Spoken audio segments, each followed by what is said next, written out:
You know what really fucked me up as a kid?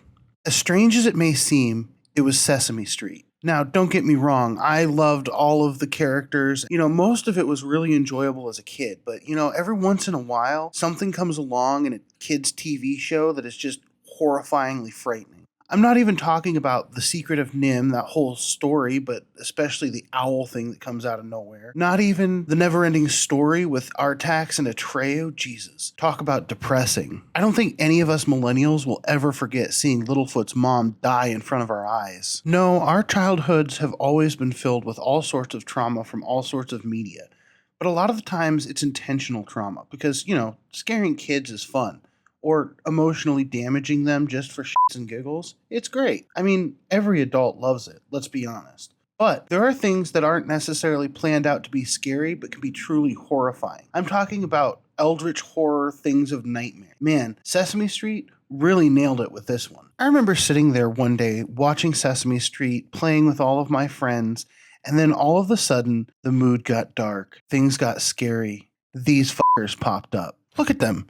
These bastards are scary as hell. Giant gaping maw of a mouth just going in and out like it wants to eat your soul. Snail stalk-like eyes that are just looking past you and into your soul. Their weird dangly leg things. I don't even know what those are. Then they have the ability to just fuck off into nothingness and teleport through anything. So guess what? As a kid, that means you could be laying at home awake at night and then all of a sudden these things just apparate into your living room, or even worse, into your bedroom. I mean, that's what I imagined happening. Look, I know that these were made to be all cutesy, and I'm sure Jim Henson and the crew really appreciated the fact that they could turn Chanel hats, yes, that's what they're made from, Chanel hats, into something very creative. But, I've seen a lot of Jim Henson stuff, and I was never as creeped out by anything as this. I've seen the Dark Crystal and all of the monsters in there, including the Skeksis, which were meant to be terrifying.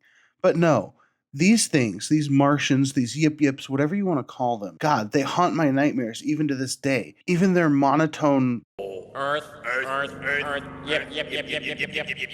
It just bugs me. Something's not right about it. I don't like it. I remember being a kid and having nightmares about these things. I just imagined them coming towards me with their mouths agape, just staring at me and taking my soul or something, whatever it is that kids can think. I was recently reminded of this. I was in Portugal enjoying my vacation. Spent a month there. It was wonderful. But you know what? The entire time my brain just kept going back to these fuckers, endlessly yipping and yapping.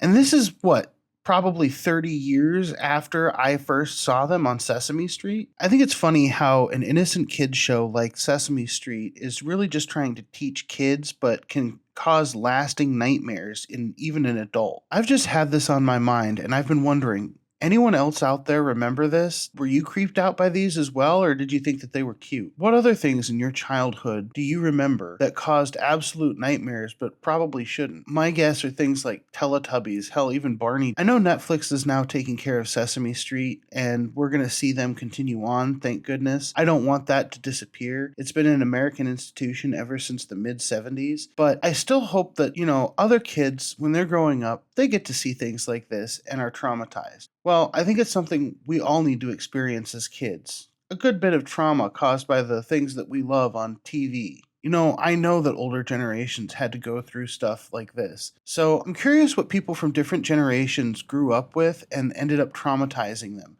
Was it something that even as an adult makes sense and it was just geared towards kids? Or is it something that especially now seems ridiculous to be scared of? Or did your little kid brain turn it into something scary? Well, I guess that's it for right now until I find something else to complain about. That's all I wanted to share, that little bit of trauma from my childhood. Oh, and thanks a lot, Sesame Street, for scarring me for life. I think I'm going to go watch Fievel and his family get separated just to purge those yip yips from my brain.